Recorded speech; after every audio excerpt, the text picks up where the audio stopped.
Zalara stood motionless on the bridge of the Star Dancer, the last surviving ship of the Xyrillian fleet. Her large almond eyes reflected the distant stars as she gazed through the viewport. The ship drifted silently through the darkness of space, running on minimal power to avoid detection. Her purple skin looked ashen in the dim emergency lighting, and her slender fingers trembled slightly as she brushed them against the cold, transparent material. 3 weeks had passed since the fall of Xyrillia Prime. The Kraxon Empire had struck without warning, their massive warships descending upon the 12 worlds of the Xyrillian Confederation. The attack was brutal and efficient. Within days, the once proud civilization lay in ruins. Their defenses crushed, their cities burning. Zalara had managed to evacuate just over 400 survivors on the Star Dancer, a research vessel never meant for extended space travel or combat. A soft chime interrupted her thoughts. She turned to see Neva. Her communications officer, approaching. Her blue skin was a shade darker than most Xyrillians, and her forearms moved with practiced efficiency as she operated her portable datapad. "Admiral, the long-range scanners have detected Kraxon patrol ships in the neighboring system," said Neva, her voice barely above a whisper, as if the enemy might somehow hear them across the vacuum of space. "They appear to be conducting a standard search pattern. They will reach our position in approximately 6 hours. Zalara nodded slowly. "Alert engineering. Tell them we need the jump drive operational within 5 hours. She knew it was an almost impossible request. The drive had been damaged during their escape from Xyrillia Prime, and parts were scarce. The Mao chief engineer says it cannot be done," replied Neva, her large eyes blinking rapidly in distress. "The crystalline matrix is fractured beyond repair. We need a replacement, and there are no Xyrillian outposts left to provide one." Zalara felt the weight of responsibility crushing down upon her. 400 lives, the last of her species, depended on her decisions. She had been an admiral in name, only a political appointment to a peaceful research fleet. Now she was truly the last commander of a dying race. "Set course for the Vela Nebula," she ordered after a moment of contemplation. "We can hide in the radiation fields there, perhaps long enough to make repairs." As Neva hurried away to relay the orders, Zalara returned her gaze to the stars. The Vela Nebula was visible as a faint purple smudge against the blackness. Its beauty belied its deadly nature. The radiation would shield them from Kraxon sensors, but would also slowly poison the ship. The environmental shields could protect them for perhaps 2 weeks, no more. Zalara made her way through the crowded corridors of the Star Dancer. The ship, designed for a crew of 50, now held 8 times that number. Survivors slept in shifts. Makeshift beds lined every available space. Food and water were strictly rationed. The air recyclers strained under the burden. Children cried quietly. Mothers sang soft lullabies to comfort them despite their own fear. She reached the engineering section, where Tella, the chief engineer, was bent over an open panel.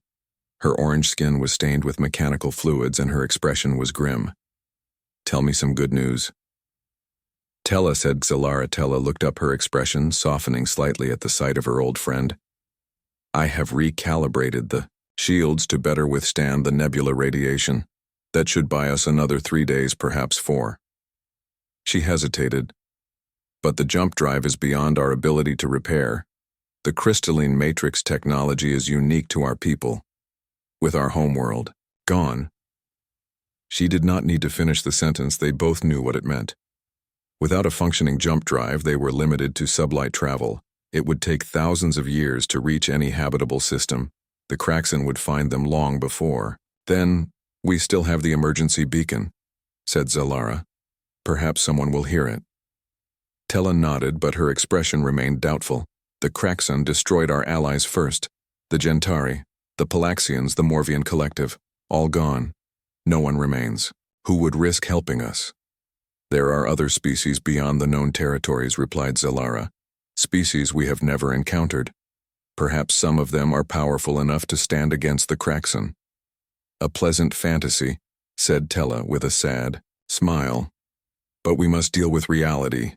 We have limited supplies, 400 people, damaged systems, and an enemy that will not stop until we are extinct." Zalara placed a hand on her friend's shoulder. Hope is not a fantasy tella. It is a necessity, especially now. As Zalara returned to the bridge, the ship suddenly lurched. The lights flickered and alarm signals blared throughout the vessel. "Report," she called as she rushed to her command station. Keza, her second in command, looked up her face. Pale, Kraxon scout ship. It appeared from behind the third moon. No warning. The first shot hit our rear shield. Evasive maneuvers, ordered Zalara. Redirect power from life support to engines. We need speed. The Stardancer moved sluggishly, its damaged system struggling to respond. The Kraxon scout was small but fast, its weapons designed to disable rather than destroy. They wanted prisoners. They wanted to study the last of the Xerillians before they were exterminated. "They are jamming our communications," reported Neva. "The emergency beacon is not transmitting." Another blast rocked the ship. Several consoles exploded in showers of sparks. 2 crew members fell screaming, clutching burned faces and hands. "Shields at 20%, called Keza 1. More hit and they will fail completely." Zalara gripped the edge of her command station, her mind racing. There were no weapons on the Stardancer. No way to fight back. The nebula was still hours away at their current speed. They would never make it. "All power to the engines," she ordered. "Everything shut down, life support shut down, artificial gravity shut down, everything except engines and minimal bridge functions." "But Admiral," protested Keza, "without life support, we have emergency breathing apparatus," interrupted Zalara. "It will sustain us for 3 hours, that is all we need." As the crew rushed to comply with her orders, Zalara sent a ship-wide communication. "All hands prepare for life support. Shutdown. Emergency protocols in effect." This is not a drill. The lights dimmed further as power was diverted to the engines. The air grew still as the circulation systems powered down. The temperature began to drop immediately. Zalara felt the artificial gravity fade, her body becoming lighter, but the ship surged forward. The sudden burst of speed caught the Kraxon scout by surprise. Its next shot went wide, missing the Stardancer completely. "Maximum acceleration," ordered Zalara, now floating above her station. "Set course directly, for the densest part of the nebula." The stars blurred as the ship pushed its damaged engines beyond safe limits. Warnings flashed across every console. The hull creaked ominously. The radiation levels began to rise as they approached the nebula. The Kraxon scout followed, firing repeatedly. Most shots missed, but one caught the edge of their failing shields. The impact sent the ship spinning. "Stabilize," called Zalara, her voice muffled by her breathing apparatus. "We are almost there." The purple glow of the nebula filled the viewport, growing brighter with each passing moment. The radiation would damage their systems further, but it would also blind the Kraxon sensors. It was their only hope. As they plunged into the nebula, the Kraxon scout broke off its pursuit, unwilling to risk the deadly radiation. The immediate danger had passed, but Zalara knew they had merely exchanged one death for another. 3 days passed inside the swirling purple mists of the Vela Nebula. The Stardancer drifted deeper into the radiation cloud, its engines now silent to conserve what little power remained. The shield strained against the constant bombardment of charged particles. The hull temperature rose steadily despite all efforts to cool the vital systems. Zalara moved through the ship, checking on her people. The survivors huddled in the central chambers where the radiation protection was strongest. Children lay listless in their mothers' arms. The elderly sat with eyes closed, conserving energy. The ship doctors worked tirelessly, treating radiation sickness with dwindling medical supplies. In the makeshift council chamber, Zalara met with her remaining officers, Tella, the engineer Neva from communications, Keza, her loyal second-in-command, and Mira, the ship's doctor. Their faces showed the same exhaustion that Zalara felt, bone deep. "The nebula is killing us slowly," said Mira, her medical scanner humming as she checked each officer in turn. "I have 32 cases of severe radiation poisoning already, another 50 showing early symptoms. The children are most vulnerable. Their systems cannot handle the exposure." "How long do we have?" asked Zalara. "At current radiation levels, perhaps 7 days before we see the first deaths," replied Mira. 2 weeks before half the ship is gone. She lowered her voice. The radiation also affects fertility. We are witnessing genetic damage that may make reproduction impossible even if we somehow escape. The extinction of their species seemed inevitable now, not just through death, but through the impossibility of new life. Zalara pushed the thought away, focusing on immediate survival. The emergency beacon, she asked, turning to Neva. I have modified it to penetrate the nebula interference, said Neva, but its range is limited, and even if someone hears it, the Kraxon maintain blockades around all major space lanes, continued Kiza. Any ship attempting to reach us would face their patrols, and no species has shown the ability to defeat Kraxon technology. Tella spoke next, her voice rough from the dry, recycled air. I have repaired some of the secondary systems, but the jump drive remains beyond salvation. Without it, we are trapped. Zalara looked at each of them, seeing beyond their professional reports to the fear beneath. They were counting on her for answers she did not have. We will continue broadcasting the emergency beacon, she decided, and we will begin moving toward the edge of the nebula at minimal power. The radiation is thinner there. It will give our people more time. And if the Kraxon are waiting, asked Kiza. Then we face them with dignity, replied Zalara, as the last of the Xerillians should. As the others left to carry out her orders, Zalara remained alone in the council chamber. She removed a small device from her pocket, activating it. A hologram appeared showing a younger Zalara standing beside a tall male Xerillian and 2 small children. Their homeworld visible in the background, its famous crystal cities gleaming in the light of the twin suns. All gone now. The cities, the suns, the family, all dust. She had been off-world when the attack came, leading a scientific expedition. Her family had not survived the first wave. The children messages sent in panic as the bombardment began had died calling her name. Zalara deactivated the hologram, returning it to her pocket. She had not cried since that day. Not once. She would not allow herself that luxury. Not while others depended on her. Not while her people still lived. On the 6th day in the nebula, the situation grew desperate. Life support systems began to fail throughout the ship. Power fluctuations became common. Radiation levels spiked in the outer chambers, forcing everyone into the increasingly crowded central sections. The air grew thick and stale. The water recyclers produced barely enough for minimal rations. Zalara stood on the bridge watching as Neva frantically adjusted the communications array. What is it? Asked Zalara, noting the unusual energy in her officer. The beacon, said Neva, her 4 hands moving rapidly over the controls. Something responded. Zalara's heart raced. The Kraxon. No, replied Neva. The signal pattern is unknown. Nothing like Kraxon communications. Nothing like any species in our database. She looked up, her eyes wide. Someone new has heard us. Hope, a dangerous emotion, surged within. Zalara, she suppressed it immediately. It could be an automated response, a derelict ship, an echo from the nebula itself. No, Admiral, insisted Neva. This is a directed communication, intelligent, deliberate. They are trying to locate us. Kiza approached, her face tense. If it is a new species, they may be hostile. The Kraxon are not the only predators among the stars. What choice do we have? Asked Zalara. We die here, or we risk contact. She turned to Neva.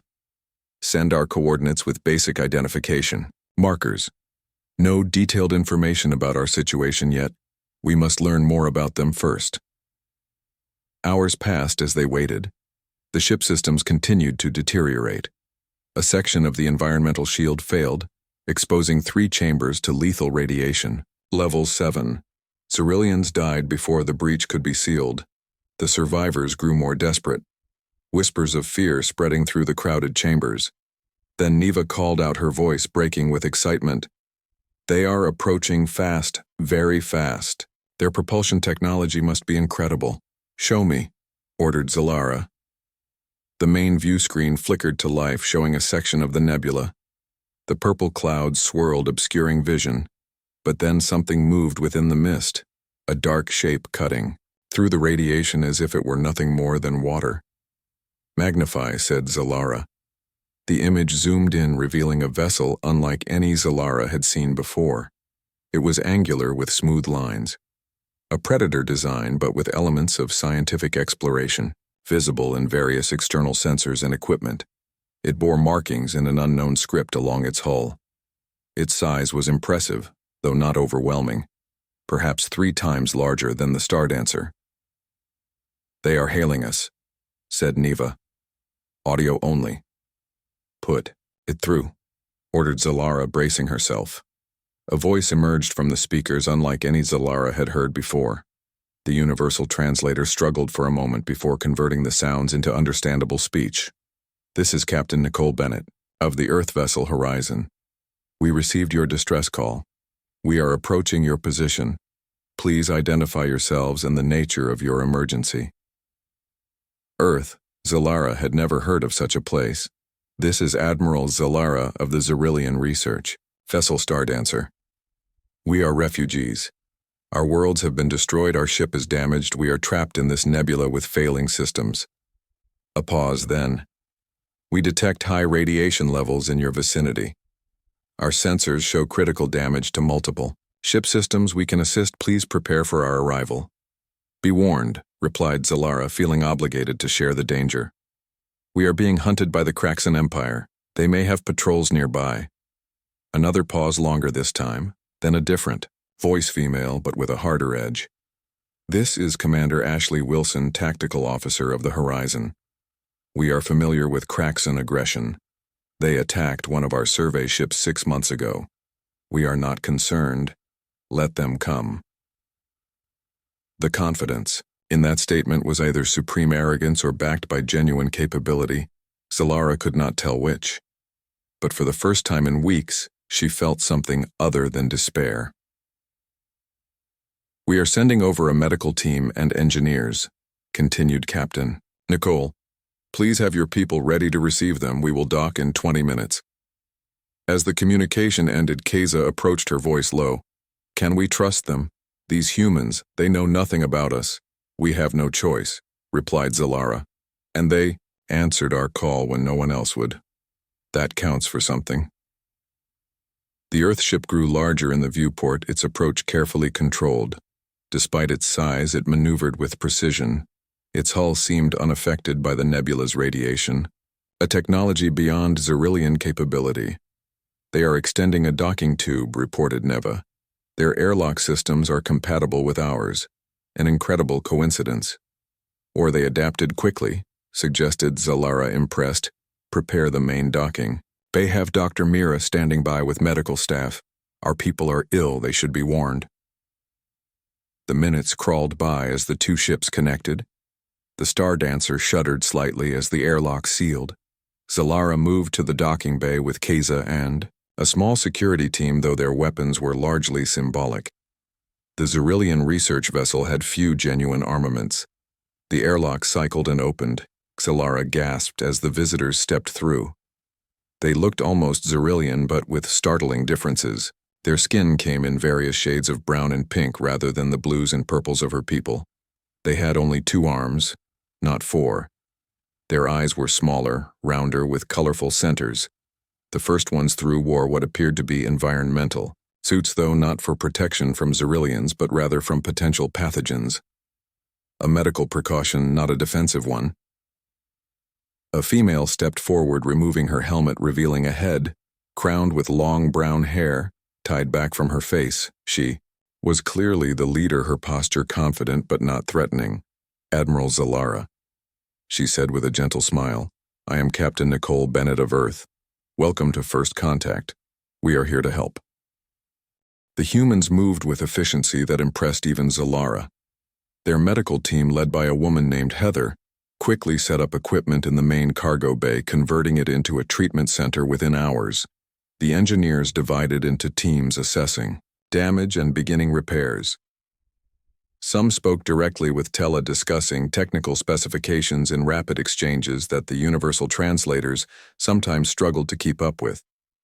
Captain Nicole remained with Zalara, touring the ship, observing the condition of the survivors. Her face showed compassion but not pity, a distinction Zalara appreciated. Her second-in-command, Ashley, followed a step behind her eyes, constantly scanning for threats, her hand never far from a device on her hip that Zalara assumed was a weapon. "Your people have suffered greatly," said Nicole as they watched the human doctors treating Xyrillian children. "The Kraxan have much to answer for." "You speak as if you could hold them accountable," noted Zalara. "Their empire spans hundreds of systems. Their technology exceeds that of any known species. They have destroyed civilizations far more advanced than ours." Ashley made a sound that the translator did not convert. Some form of derision, perhaps. "Size isn't everything," she said. "Neither is age." Nicole smiled slightly at her officer's comment. "What my tactical officer means is that the Kraxan have not yet encountered Earth or the Human Alliance. We are relatively new to interstellar travel, only about 80 years, but we have developed along different technological paths than most species we have encountered." "Different how?" asked Zalara. "Most spacefaring races develop along similar lines," explained Nicole, "focusing on energy efficiency, sustainable growth, and defensive capabilities. Earth had a more troubled path to the stars. We spent centuries fighting amongst ourselves, developing weapons and defenses against each other. When we finally achieved peace and turned our eyes to space, we brought that knowledge with us. You developed as warriors," said Keza, who had joined them. Her tone disapproving. "We developed as survivors," corrected Ashley. "There is a difference." A human engineer approached, interrupting their conversation. She introduced herself as Lily, her hands and face smudged with mechanical fluids. Her red hair was tied back from her face, and she carried a datapad filled with diagrams of the Star Dancer. "Captain, we have assessed the jump drive," she reported. "The crystalline matrix technology is fascinating, but the damage is extensive." She turned to Zalara. "Admiral, your engineers did an impressive job keeping this ship functioning with such limited resources. Can you repair it?" asked Zalara, trying not to sound too hopeful. Lily exchanged glances with her captain, who nodded permission to continue. "We cannot repair your existing drive. The technology is too different from our own. But," she paused, "we believe we can adapt one of our spare FTL motivators to work. With your ship's systems, it won't be as efficient as your original drive, but it should allow you to travel beyond this nebula." Zalara stared at the human engineer. "You would give us such technology?" "We would," confirmed Nicole. "The Human Alliance does not withhold aid when it can be provided, especially from victims of Kraxan aggression. Such generosity must come with conditions," said Keza. Her natural suspicion evident. Nicole did not seem offended by the implication. "We would like information about the Kraxan, their tactics, their fleet movements, their technology. Your people have experience we lack, and we would welcome cultural exchange, knowledge of your history, your science, your art." She smiled. "We are explorers at heart, Admiral, despite our military capabilities." "A fair exchange," agreed Zalara, "though I fear what remains of our culture is carried only in the memories of those aboard this ship. Our archives, our great works, all destroyed. Then their preservation becomes even more vital," said Nicole. "But first we must ensure your people's safety and health.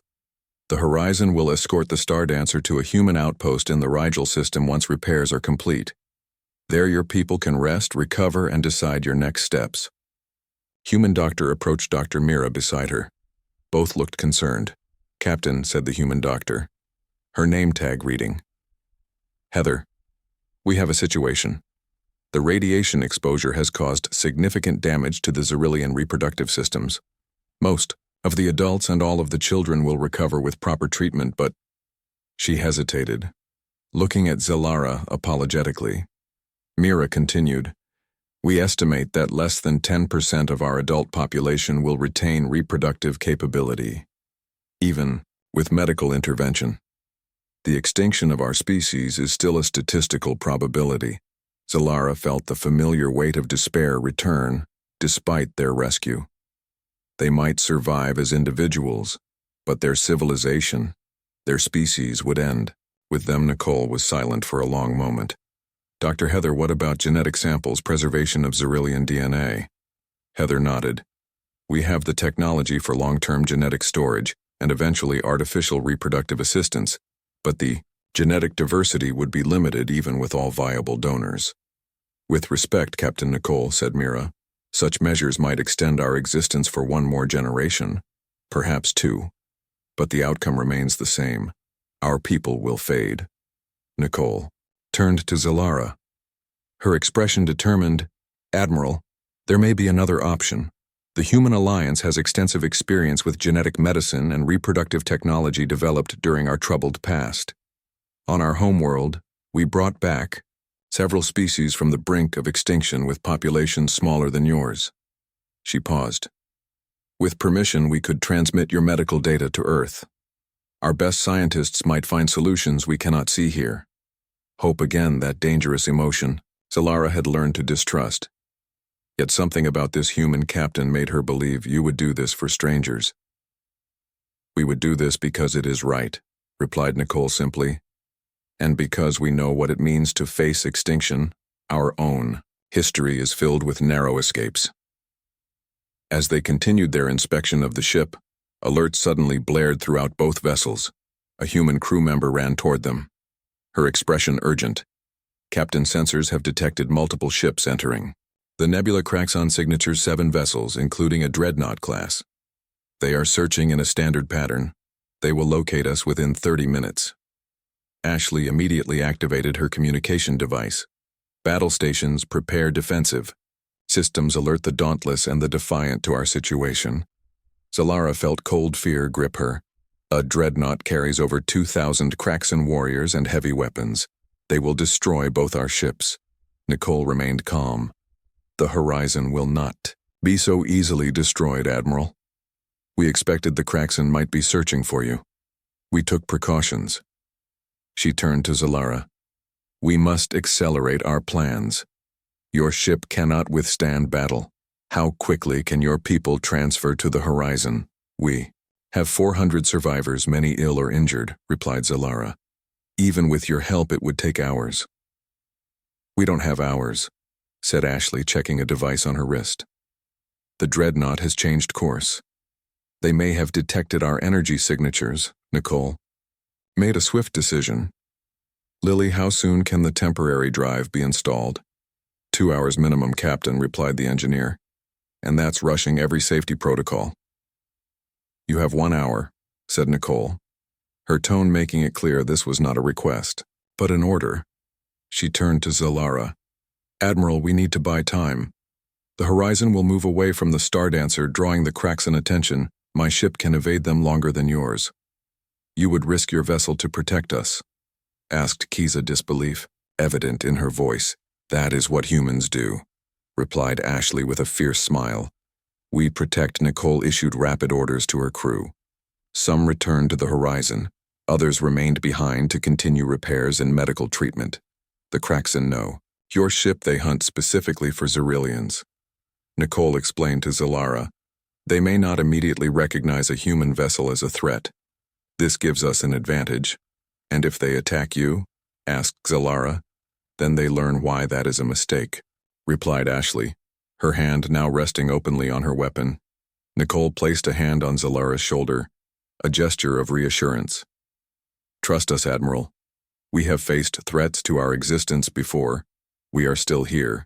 The Craxon will not change that. As the human captain turned to leave, Zalara called after her. Captain Nicole, why risk yourselves for us? You could simply leave, take your ship to safety. Nicole paused, looking back. Because every sentient species has value, Admiral. Every culture, every world brings something unique to the universe. The loss of even one is a tragedy. We will not stand by and watch another civilization fall, not while we have the power to prevent it. With those words, she departed for her ship, leaving Zalara with a strange new feeling. She had led her people through the darkest days of their history, carrying the weight of their survival alone. Now these aliens, these humans shared that burden willingly. And for the first time, Zalara allowed herself to truly hope. The horizon detached from the Stardancer, its engines glowing bright as it moved away from the damaged vessel. Within minutes it had vanished into the swirling mists of the nebula, heading directly toward the approaching Kraxan fleet Solara. Returned to the bridge of the Stardancer where the human engineers worked frantically alongside her crew. The makeshift drive installation progressed with remarkable speed. The humans teaching as they worked, ensuring the Xyrillians understood the new technology. The Stardancer's sensors struggled to penetrate the nebula, but the equipment left by the humans provided clear images of what transpired. The single human vessel called Defiant moved with incredible speed directly toward the 3 Kraxan destroyers. It did not attempt to hide or evade. It charged straight at them like a predator confident in its supremacy. "What are they doing?" whispered Keza. "Such tactics are suicide." Solara watched in fascination as the human ship closed the distance. The Kraxan destroyers fired energy weapons that the Defiant avoided, with sharp, precise maneuvers that seemed impossible for a vessel of its size. Then the human ship returned fire. What happened next left the Xyrillian crew speechless. The first Kraxan destroyer simply came apart. Its hull breached in multiple locations simultaneously. The second spun wildly as some invisible force disrupted its propulsion systems. The third managed to launch fighter craft, small single-pilot vessels that swarmed toward the Defiant. "Their weapons," gasped Neva. "What technology is this?" The human technician named Lily glanced up from her work. Kinetic impactors for the first ship, targeted electromagnetic pulse for the second. The fighters will be handled by point.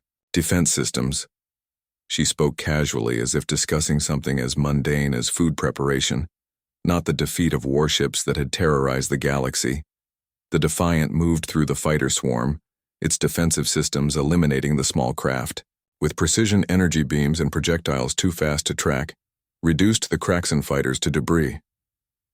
Within minutes, the space around the human ship was clear of threats. 2 Kraxan destroyers drifted powerless. The third was nothing but scattered. "Wreckage impossible," said Keza. "We watched entire fleets fall to the Kraxan. Their technology, their numbers." "Numbers mean little against superior tactics," replied Lily, not looking up from her work on the drive. "And technology is only as good as those who wield it. The Kraxan rely on brute force and intimidation. Humans prefer precision and adaptability." On another sensor screen, Solara watched as the horizon engaged the Kraxan dreadnought. The massive enemy vessel dwarfed the human ship, yet the horizon moved around it with deliberate purpose, avoiding its main weapons while striking at vulnerable points. "The Kraxan dreadnought has launched boarding craft," reported Neva. "They are attempting to capture the horizon." Lily, actually, smiled at this news. "Captain Nicole will be pleased. She prefers close combat." "Close combat," repeated Solara, "against Kraxan warriors." The Kraxan were feared not just for their ships, but for their physical prowess. 2 meters tall with armored exoskeletons and forearms, each capable of wielding separate weapons. They had evolved on a high-gravity world, their bodies naturally stronger, faster, and more resilient than most species. "Humans evolved on a death world," explained Lily, connecting delicate components in the drive housing. "High-gravity variable climate apex predators, natural disasters.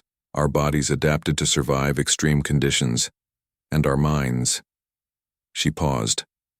"Our minds adapted to overcome all obstacles through innovation and determination." The sensor feed from the horizon showed Kraxan boarding craft attaching to the human vessel. Solara expected to see the humans retreat, seal bulkheads, sacrifice sections of their ship to protect the core. Instead, the feed showed human crew members moving toward the breach points. "They are going to meet the Kraxan warriors?" asked Keza incredulously. "Of course," replied Lily. "Never let an enemy deeper into your territory than necessary. Contain and eliminate at the point of entry." The sensor feed could not show details of the combat within the horizon, but the results became clear quickly. The Kraxan boarding craft began detaching, some destroyed from within, others simply abandoned. All Kraxan communication ceased. No withdrawal signals, no calls for reinforcement, nothing but silence. The Dauntless reports all clear. Admiral said a human technician monitoring communications. The Kraxon dreadnought has been disabled. Captain Nicole reports minimal casualties and is returning to assist with the evacuation. Minimal casualties against a Kraxon dreadnought. The concept seemed absurd to Zalara, yet the evidence was before her. The dreaded Kraxon fleet that had destroyed her civilization lay broken and powerless, neutralized by just 3 human ships' drive installation at 85%, reported Lily. We should be operational in 20 minutes ahead of schedule. She sounded proud of this achievement. A new voice came over the communication system. Admiral Zalara, this is Commander Sharon of the Dauntless. We have secured the area. All Kraxon vessels have been neutralized. We are beginning recovery of their data cores and technology. Captain Nicole has ordered me to inform you that evacuation is no longer urgent. The Star Dancer can be repaired properly once we reach the human outpost. Recovery of Kraxon technology, repeated Zalara. You board their vessels. Standard procedure, confirmed Lily. Knowledge is power. Admiral, especially knowledge of your enemy. Zalara considered this new information. These humans not only defeated the Kraxon, they studied them, learned from them, adapted. This was not merely superior firepower. This was a fundamental difference in approach. The Kraxon destroy. Their ships, their knowledge, their technology, all designed for maximum damage, said Zalara. You humans preserve. You fight to protect, not to annihilate. Mostly, agreed Lily with a small shrug. Though we can annihilate when necessary, we simply prefer. Not to destruction is easy. Creation and preservation require true strength. As the final connections were made to the new drive, the Horizon returned to docking once more with the Star Dancer. Captain Nicole came aboard with several of her officers. Their uniforms showed signs of combat, scorch marks, torn fabric, minor injuries patched with medical sealant. They had indeed faced the Kraxon warriors directly and prevailed. Admiral greeted Nicole. I apologize for the delay. The Kraxon proved somewhat more stubborn than anticipated. You faced them in direct combat? Asked Zalara. Nicole nodded. They are formidable warriors. We respect their combat abilities, but they rely too heavily on strength and size. Human soldiers trained to use leverage, speed, and tactics to overcome physically superior opponents. Ashley, who stood beside her captain, looked particularly satisfied. The Kraxon have never encountered human martial arts or our battle psychology. Their warriors expect enemies to retreat or surrender when faced with superior numbers. We do neither. The drive is operational, Captain, reported Lily, joining them. The Star Dancer can now travel at approximately 70% of its original FTL capacity. Not ideal, but sufficient to reach Rigel Station with escort. Nicole turned to Zalara. Admiral, we have eliminated the immediate Kraxon threat, but more will come. They are persistent, if nothing else. I recommend we depart this nebula within the hour. My ships will escort the Star Dancer to Rigel Station, where your people can receive proper medical care and your ship more extensive repairs. And then, asked Zalara, what becomes of my people, Captain Nicole? We are refugees without a home. Nicole's expression softened. That decision belongs to your people. Admiral, the Human Alliance offers sanctuary to all victims of Kraxon aggression. There are several worlds within our territory suitable for Xyrillian physiology. Should you wish to establish a colony, human technology and resources would be available to assist you. A colony, Zalara had not dared think so far ahead. You would give us a world. Not give, corrected Nicole. Share. Many human colonies. Welcome diverse species. We have found that cultural exchange benefits all parties. The Rigelian system alone has settlements of humans, Tanari Vorel and Mindari, all living in cooperative harmony. The concept was foreign to Zalara. The Xyrillian Confederation had maintained polite diplomatic relations with other species, but had never considered integrated settlements. But the Kraxon, said Keza. They will not stop. They will hunt us. They will hunt you, once they realize what has happened here. Ashley smiled, that fierce expression that Zalara was beginning to recognize, as anticipation rather than anger. Let them come, Commander Keza. The Human Alliance has established defensive perimeters around all our settled systems. Any Kraxan incursion will be met with appropriate force. You truly believe you can stand against their empire? Asked Zalara. They control hundreds of worlds, their ships number in the thousands. Numbers mean little without strategy.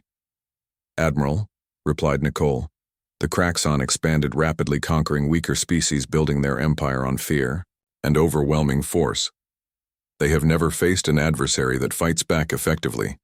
Their tactics, their technology, their entire military doctrine is built around swift victory against minimal resistance. When faced with actual resistance, they falter, added Ashley. We have studied their response patterns. They do not adapt quickly. They do not innovate under pressure. They retreat, regroup, and return with greater numbers, expecting the same result. The human approach is different, continued Nicole. We expect resistance. We plan for it. We adapt to it. Each encounter teaches us. Each battle makes us stronger.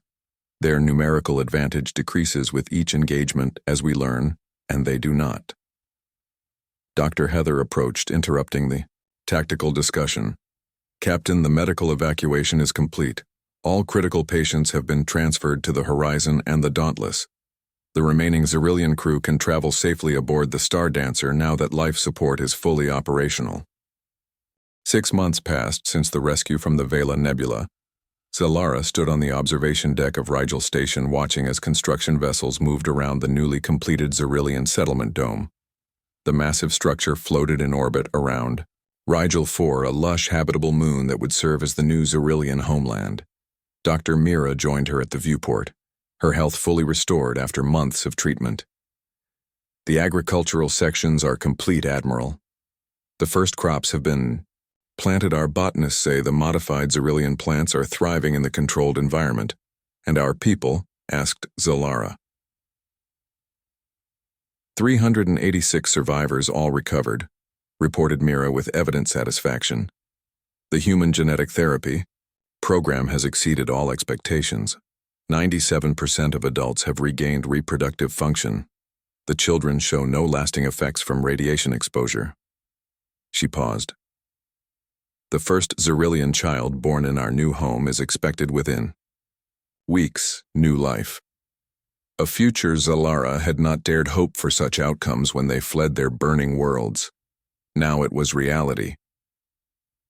The memorial archive is complete as well, continued Mira.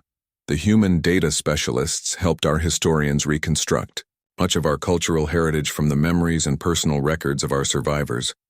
They used something called quantum neural mapping to extract detailed memories, preserving them in digital form for future generations. Zalara nodded. Captain, Nicole promised our civilization would not be forgotten.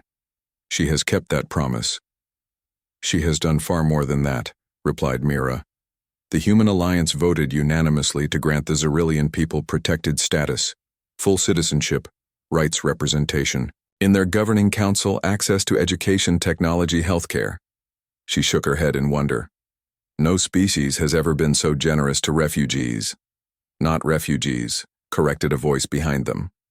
Allies. Zalara turned to see Nicole approaching. The human captain wore a formal uniform adorned with new insignia, indicating a promotion. Since their rescue, Nicole had become an admiral herself, commanding a fleet of vessels dedicated to locating and assisting other survivors of Kraxan aggression. Admiral. Nicole greeted Zalara with genuine warmth. We did not expect you back so soon. The Horizon required resupply, explained Nicole, and I wanted to see the settlement dome with my own eyes. The reports do not do it justice. She gazed out at the massive structure, its crystalline panels reminiscent of the lost Xerillian cities, but with human engineering principles incorporated throughout, a perfect blend of our technologies. As are many things now, agreed Zalara, gesturing for Nicole to join them. At the viewport, the medical facility in the central hub uses Xerillian biochemistry with human diagnostic systems. The environmental controls combine our atmospheric processors with your energy efficiency. Cultural exchange benefits everyone, said Nicole. Your scientists have already improved our radiation shielding by 30%. Your artists have established studios that humans line up to visit, your musicians play to packed concert halls throughout human space, and your warriors teach our people to defend themselves, added Zalara. I visited the training facility yesterday. More than 60 Xyrillians have enlisted in the Human Defense Force. Nicole smiled. They show remarkable aptitude.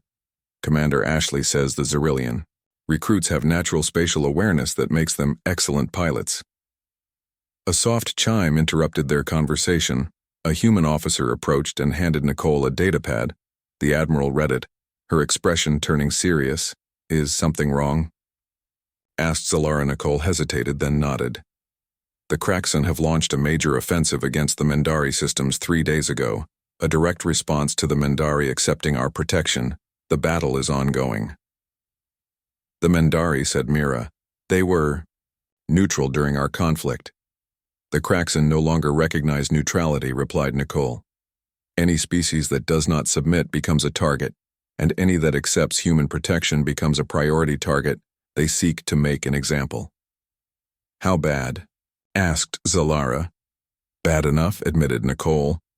The Mendari were unprepared despite our warnings. The Kraxan attacked with 100 ships, including 5 dreadnoughts. Our defensive fleet was outnumbered.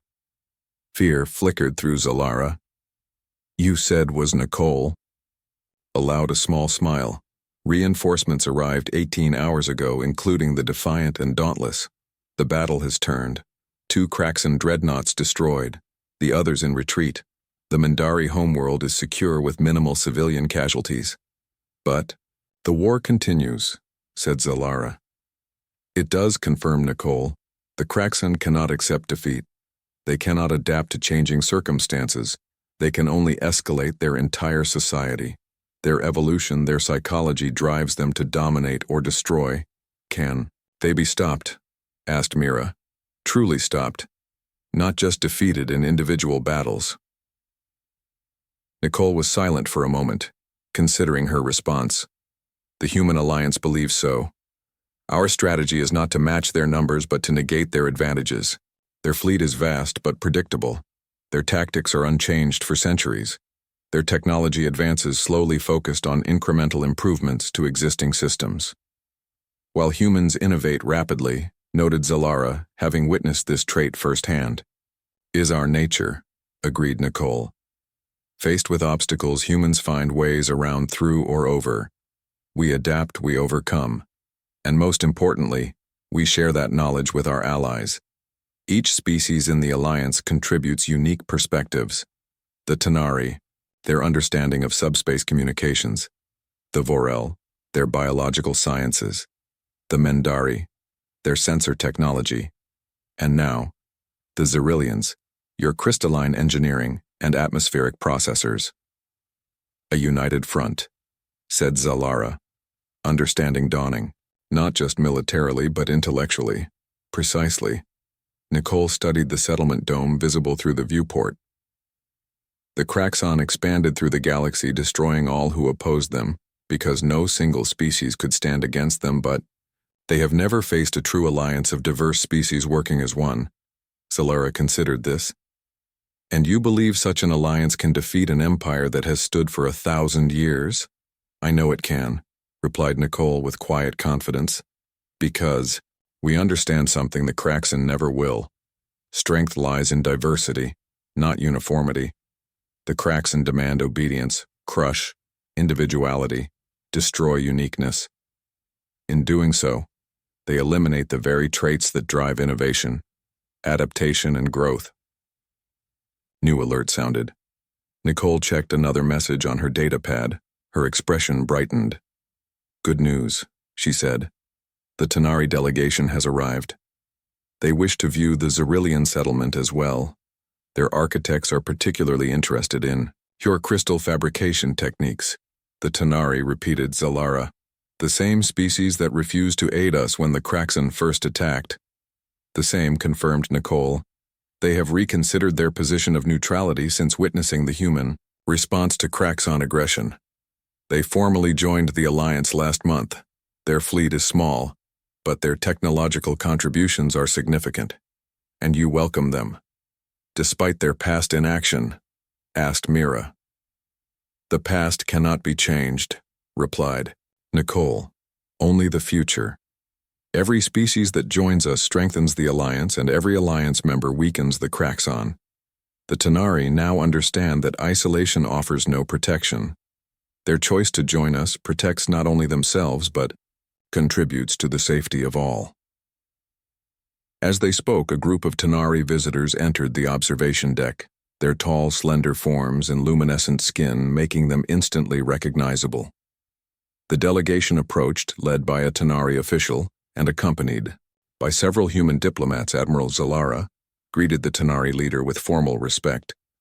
I am Sentinel Zareen of the Tanari Conclave. We have come to offer our sincere regrets for our failure to aid your people in their time of need, and to express our admiration for what you have built here. Zalara felt a moment of bitterness, remembering the desperate pleas for help ignored by the Tanari government. But looking at the settlement dome, the future of her people secured through cooperation and alliance, she recognized the futility of holding on to past grievances. Sentinel Zareen, she replied with equal formality. The Zerillian people welcome you to our new home. We look forward to sharing knowledge and resources as fellow members of the Human Alliance. The Tanari delegation visibly relaxed, the luminescence of their skin brightening in what Zalara recognized as an expression of relief.